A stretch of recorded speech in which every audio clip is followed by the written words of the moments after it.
Hello दोस्तों, नमस्कार। Digital दौलत यूट्यूब चैनल में आपका दिल से बहुत बहुत स्वागत है। दोस्तों, अगर चैनल को पहली बार विजिट करा है तो चैनल को सब्सक्राइब कर लीजिएगा और साथ ही साथ बेल आइकन को हिट कर लीजिएगा ताकि आपको हर इंपॉर्टेंट नोटिफिकेशन, हर important video crypto currency, blockchain, वेब3 और साथ ही स्टॉक मार्केट पर मिलती रहे और आप कुछ भी मिस ना कर दें। दोस्तों, आज हम बात करने वाले हैं बहुत सारे इंपॉर्टेंट टॉपिक्स के ऊपर और आज हम बात करेंगे भैया अलग अलग सेक्टर्स के बारे में। बट सबसे पहले शुरू करते हैं भैया एक ही पर्सन के बारे में जिनको हम सब जानते हैं, डोनाल्ड ट्रंप। तो भाई डोनाल्ड ट्रंप ने तो जैसे हमने पहले वीडियो में भी डिस्कस करा था कि जो टैरिफ है वो 25% से हटकर 50% हो जाएगा। अगर आपने वो वीडियो नहीं देखी तो आप जाकर चेक कर सकते हो, लिंक ऊपर आई बटन पे मिल जाएगा आपको। तो उसमें भाई हमने यही डिस्कस करा था कि भैया बुरा हाल हो जाएगा, तो आज वही हुआ और आप देख सकते हो भाई सेंसेक्स किस लेवल का गिरा। तो भाई क्या हुआ है भाई, कल से यानी कि वेनसडे से क्या होगा कि 50% टैरिफ लगना शुरू हो जाएगा इंडियन चीज़ों पे, इंडियन ट्रेड पे। तो इसके चलते क्या हुआ भाई, बहुत ज़्यादा एस्केलेशंस होगी मार्केट में। ट्रेड पॉलिसीज़ के कारण बहुत ज़्यादा अनसर्टेनिटी क्रिएट होगी, सेलिंग्स हो रही हैं भाई अक्रॉस द इंडियन इक्विटीज़। तो उसके चलते क्या हुआ, सेंसेक्स पे काफ़ी प्रेशर आ गया, इवन निफ्टी पे भी आ गया और सारे स्टॉक्स, मतलब कुछ ही चंद स्टॉक हैं जो आज भागे नहीं, तो भैया सारे स्टॉक्स जो हैं वो गिरे ही गिरे हैं। मैक्सिमम सेक्टर गिरा ही गिरा है, रेड में ही दिखेगा आपको। निफ्टी जो है भाई कितने 0.6% से लेकर 1% तक गिर गया था, फ्लक्चुएट हुआ था 24,700 से लेकर 24,800 की रेंज में हुआ था। और जो सेंसेक्स है, बीएसई सेंसेक्स है भाई, वो कितना हो गया था 600 से 850 पॉइंट का। तो इसके चलते क्या हो गया, अब ये बंद किस लेवल पे हुआ वो भी देखते हैं। बट हाँ, ये 80,800 तक चला गया था भाई, आप देख सकते हो कितने लेवल की गिरावट हुई आज। और ये देखिए भाई, तो इस लेवल पे बंद हुआ, 80,786 पॉइंट्स पे बंद हुआ और मतलब गिरावट ही थी भाई। अभी आप देखिए गिरते गिरते गिरते और गिर गया ये, ठीक यहाँ से शुरू हुआ था, उससे भी 200 पॉइंट नीचे ही गिरा है। तो काफ़ी भयंकर गिरावट है भाई सेंसेक्स में। और इसके चलते अब क्या हुआ भाई, 6 लाख करोड़ का जो इन्वेस्टर्स की वेल्थ थी वो क्या हुई, गायब होगी भाई आज के दिन। सिर्फ एक दिन में 6 लाख करोड़ भाई, बहुत बड़ी नुकसान हुआ यार आज तो अब टैरिफ के चलते क्या हुआ भाई, जो अनाउंसमेंट हुई है, जो जिसका जितना पोर्टफोलियो बढ़ा था उतना ही कम हो गया भाई। ठीक है, जो अगस्त में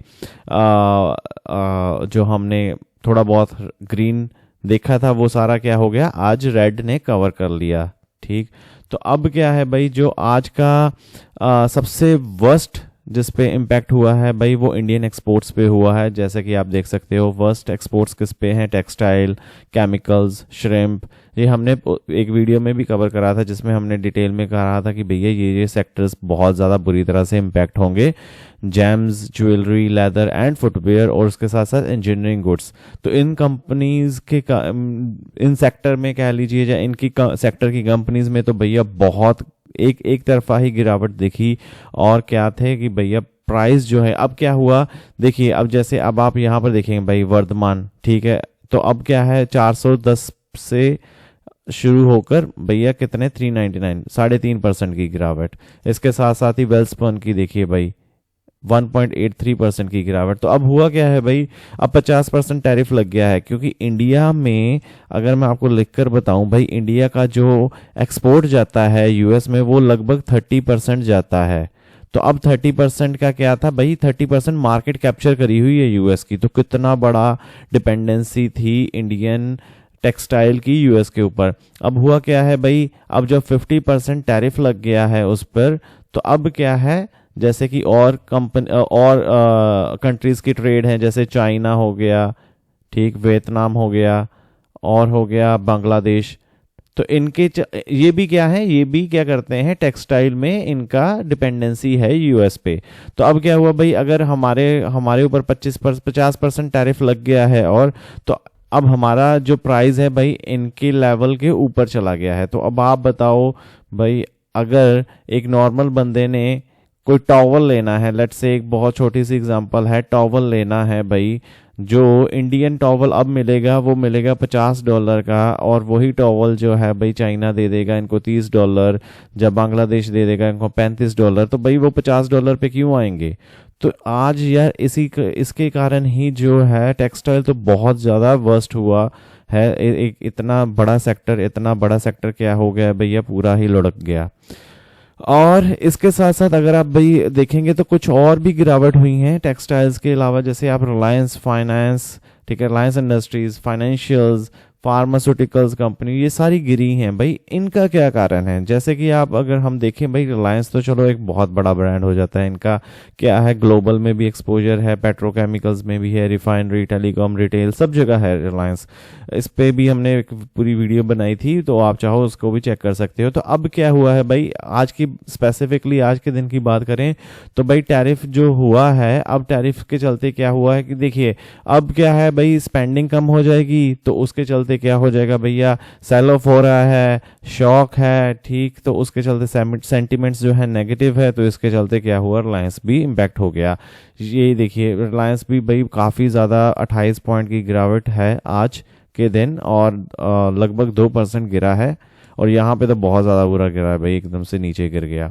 और इसके साथ साथ फाइनेंशियल में भी जैसे वही होगा भाई कि अब क्या है, लोन कम हो जाएंगे, क्योंकि कंपनीज जो टेक्सटाइल हैं, कम जॉब लॉसेस होंगी, वैसे कंपनी को काटा जाएगा। तो उसके चलते क्या होगा भाई, जो एक फाइनेंस पे इम्पैक्ट पड़ेगा, बैंकिंग के इम्पैक्ट पड़ेगा, वो क्या हुआ है, वो उसके कारण क्या हुआ, फाइनेंशियल भी आज नीचे गिरा, उनकी वैल्यूएशंस भी क्या हो गई भाई, बहुत नीचे गिर गई। क्यों? क्योंकि अब क्या हो गया है, सेंटीमेंट वीक हो गया है, सेंटीमेंट नेगेटिव हो गया है। इसके चलते आप देख सकते हो भैया, एचडीएफसी, कोई भी बैंक देख लो भाई, आईसीआईसी देख लो, सब गिरे ही गिरे हैं। कोई भी बड़ा बैंक देख लो, कोई भी छोटा बैंक देख लो, छोटे के तो भाई अगर आप देखोगे तो उसमें तो भैया बहुत ज़्यादा बड़ी गिरावट है। तो ये मतलब क्या है, प्योर एक बंदे के कारण हो रहा है सारी चीज़ें, और वो एक बंदा है डोनाल्ड ट्रंप। अब फार्मास्यूटिकल्स भाई, अब देखिए फार्मास्यूटिकल्स अभी इतना कुछ डायरेक्ट एक्सपोजर तो नहीं है टैरिफ का, ठीक, बट क्या भाई, क्या पता कल को कह दें कि नहीं जी, अभी तो टेक्सटाइल है, बाकी कंपनीज हैं, ठीक है, बाकी सेक्टर्स हैं, कल को क्या है भैया, नहीं नहीं हम क्या करेंगे, फार्मास्यूटिकल पे भी 50% लगाएंगे, तो क्या हो जाएगा भाई, ठीक, तो उस पर भी क्या हो जाएगा, नेगेटिव इम्पैक्ट पड़ेगा। तो इसीलिए मार्केट क्या कर रहा है, इसको ऑटोमेटिकली पहले से ही एडजस्ट करके चल रहा है कि भैया कल को अगर फार्मास्यूटिकल में भी टैरिफ लगता है तो नीचे गिरे ना। तो मतलब पहले गिर गया तो भैया और कितना गिरेगा। तो मतलब कहने का मतलब ये है कि सेंटिमेंट्स बहुत ज़्यादा ख़राब हैं। आज के दिन बहुत ज़्यादा 6 लाख करोड़ जो वाइप आउट हुए हैं शेयर मार्केट से, वो बहुत बुरे हुए हैं भाई। तो सन फार्मास्यूटिकल्स जैसे कि आप देख सकते हो 3.5% की गिरावट है, ठीक, तो काफ़ी ये हो गई सेक्टर से। बट अब एक ही सेक्टर है भाई, सिर्फ अभी इतनी आप कह लीजिए गिरावट में, इतने डर के माहौल में सिर्फ एक सेक्टर है जो ग्रीन साइन में था, जो ग्रीन साइन में बंद हुआ भाई, वो कौन सा है, वो है कंज्यूमर सेक्टर। तो कंज्यूमर सेक्टर में जैसे कि हिंदुस्तान यूनिलीवर, तो भैया 2.5% की जंप है आज के दिन।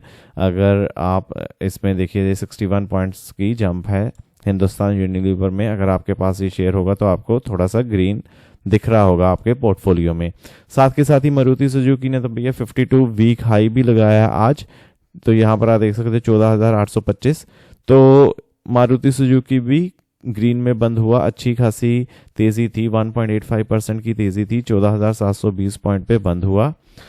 अब एक बात करते हैं भैया बैंकिंग की। तो बैंकिंग के लिए वैसे तो देखिए ओवरऑल सेंटीमेंट आज नेगेटिव था, बट बैंकिंग के लिए ओवरऑल अच्छी खबर आई है। ये आई है क्या कि जो बैंक सेक्टर है अब क्या हो जाएगा, फॉरेन इन्वेस्टमेंट्स के लिए ओपन हो जाएगा। तो इसके चलते क्या हो रहा है भाई कि जो टैरिफ ड्रिवन मार्केट में जो टर्बुलेंस, जो हड़कंप मचा हुआ है, उसके चलते क्या हुआ है कि भाई इंडियन बैंकिंग सेक्टर जो है वो उसमें शिफ्ट आ रहा है।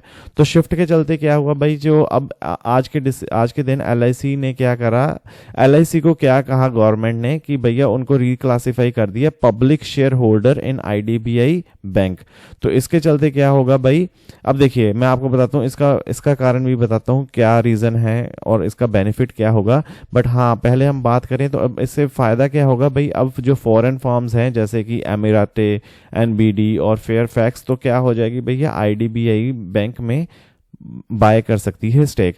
पहले क्या एलआईसी था, पहले था भैया एक शेयर होल्डर था, तो प्रमोटर था। तो प्रमोटर क्या करते हैं भैया, डायरेक्ट इन्फ्लुएंस कर सकते हैं किसी भी कंपनी को। तो अब क्या हो गया भैया, पब्लिक शेयर होल्डर बन गए। तो अब क्या है भाई, वो कोई डायरेक्ट इन्फ्लुएंस नहीं कर सकते आईडीबीआई बैंक तो इसके चलते मतलब क्या हो जाएगा भाई कि जो फॉरेन इन्वेस्टर्स हैं उनका कॉन्फिडेंस बढ़ेगा और वो इन्वेस्ट करने में हिचकिचाएंगे नहीं। तो ये हो जाएगा बेनिफिट एलआईसी को पब्लिक शेयर होल्डर बनाने का आईडीबीआई बैंक में।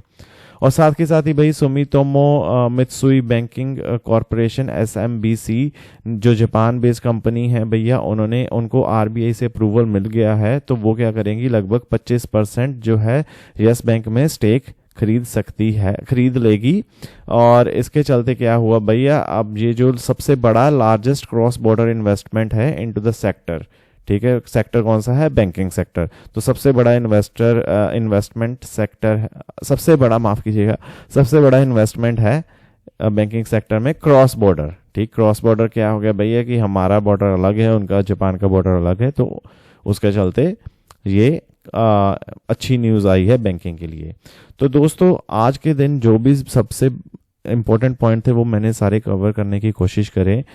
वीडियो अच्छी लगी है तो आपको भैया बहुत बहुत धन्यवाद। आप हमेशा हंसते रहें, मुस्कुराते रहें और वीडियो को लाइक और चैनल को सब्सक्राइब करना मत भूलिएगा। फैक्ट्स और जानकारी एक और यूट्यूब चैनल है मेरा, अगर आप चाहो तो इसको भी सब्सक्राइब कर सकते हो @फैक्ट्स और जानकारी। अगर आपको लिंक चाहिए तो लिंक ऊपर आई बटन पे, सभी लिंक आई बटन पे नीचे डिस्क्रिप्शन में भी मिल जाएगा। मिलते हैं अगली वीडियो में, तब तक के लिए धन्यवाद।